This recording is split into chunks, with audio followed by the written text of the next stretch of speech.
એક એવી ચટણી કે એકવાર બનાવી 6 થી 8 મહિના સુધી સ્ટોર કરીને ખાઈ શકો છો. દરરોજની માત્ર એક ચમચી જો તમે ખાવાનું રાખશો તો તમારી ઇમ્યુનિટી આખું વર્ષ બૂસ્ટ રહેશે.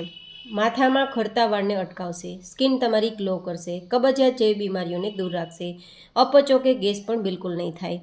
માથાના વાળથી પગના નખ સુધીની દરેક બીમારીઓની આ દવા છે. તો ચલો રેસીપી શરૂ કરીએ. તો જેમના માટે મેં અહીંયા 250 થી 300 ગ્રામ જેટલા આંબળાને ધોઈ અને ગ્રેટ કરીને લીધા છે. હવે 1-2 ચમચી ઘી ગરમ કરી તેમાં વરિયાળી અને જીરું સાતળી અને જે ખમણેલું આપણું આંબળાનું છીણ છે તેને સાતળી લેશું અને શેકી લેશું. શેકાઈ જાય પછી તેમાં મીઠાશ માટે 1 કપ કે 120 ગ્રામ જેટલો ગોળ મિક્સ કરીશું. તમે જો કે મિશ્રી પાવડર મિક્સ કરી શકો છો, પણ હું રિકમેન્ડેડ કરીશ કે તમે ગોળનો ઉપયોગ જ કરજો, જેથી તમને વધારે ફાયદા થાય. કારણ કે ગોળના ફાયદા બહુ વધારે પ્રમાણમાં શિયાળામાં સ્પેશિયલી મળે છે. આ રીતે ગોળ ઓગળી જાય અને ગોળનું પાણી બળી જાય અને બધું જ મિશ્રણ એકદમ એકરસ થઈ જાય પછી સ્વાદ માટે અને સેહત માટે 2 તજના ટુકડા, સેંધા નમક અડધી નાની ચમચી જેટલું, શેકેલા જીરાનો પાવડર 1 ચમચી, ચપટી જેટલી હળદર, 1/4 ટીસ્પૂન જેટલો મરી પાવડર અને 1/4 ટીસ્પૂન જેટલો ચાટ મસાલા મિક્સ કરી દઈશું. અહીંયા તમે અડધા લીંબુનો રસ પણ મિક્સ કરી શકો છો ટેસ્ટ માટે.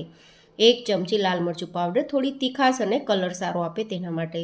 બસ હવે બધું સરસ મિક્સ કરી દેવાનું છે. એન્ડ હા, બધું મિક્સ થઈ જાય પછી એકવાર ચેક કરી લેવાનું. કોઈ એક પ્લેટમાં થોડું આ મિશ્રણ લેવાનું. જો તેમાંથી પાણી બિલકુલ ના નીકળે તો સમજવાનું આપણી આ ચટણી તૈયાર છે. પણ જો પાણી નીકળતું હોય તો તેને થોડા સમય સુધી હજુ તેને કૂક કરવાની રહેશે. પણ તમે જુઓ અત્યારે બિલકુલ પાણી નથી નીકળતું, મીન્સ આપણી આ ચટણી રેડી થઈ ગઈ છે.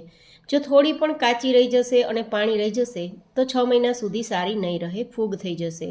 તો આ રીતે તૈયાર કરી ઠંડી થઈ ગયા બાદ એર કન્ટેનરમાં ભરી અને સ્ટોર કરીને ફ્રીજમાં રાખી દરરોજ 1 ચમચી ખાઈ શકો છો અને સેહતને સારી રાખી શકો છો.